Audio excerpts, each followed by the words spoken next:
Ngayong araw mga idolo ay ituturo natin kung paano ang paggawa ng feeder mula sa mga balde na hindi na natin ginagamit.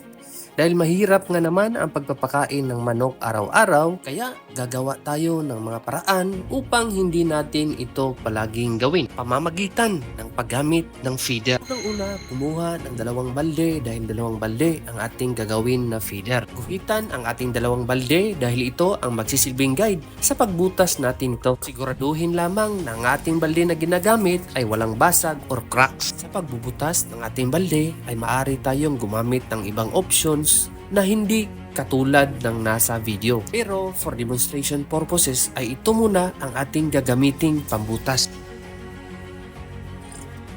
At pagkatapos nating butasan ang isang balde, ay isunod naman natin ang pangalawa.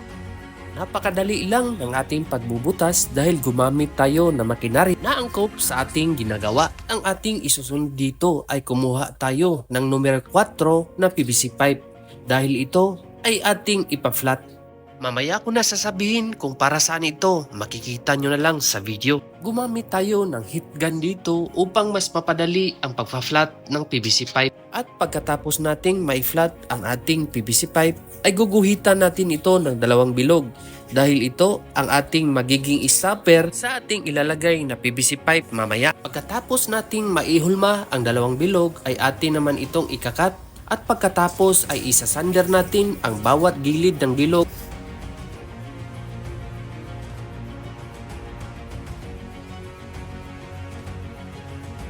At pagkatapos kumuha tayo ng numero 4 na PVC pipe at ito ay ating ilalagay ang bilog na ating ginawa kanina.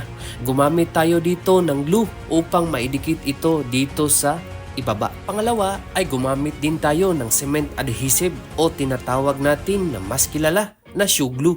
At pagkatapos nating maidikit ito ay lalagyan natin ng 4 na butas. Dahil ang 4 na butas na ito ay magsisilbing daanan ng ating patuka na ating ilalagay mamaya. Dahil tapos na tayo dito ay bubutasan naman natin itong takip ng ating balde. Dahil dito natin ilulusot ang PVC pipe na numero 4 na atin ring binutasan kanina.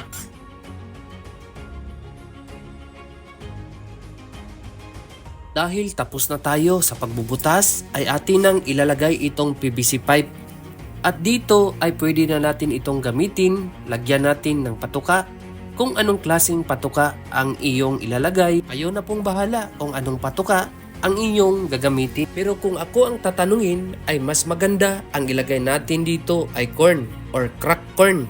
Or mas maganda rin na ipa ng palay. Pagkatapos nating maipuno ang ating feeder ay pwede na natin itong ibigay sa ating mga alagang manok. At kung nakarating ka dito ay baka naman maibahagi natin ito sa ating mga kababayan upang makatulong din tayo sa kanila. At maraming salamat po.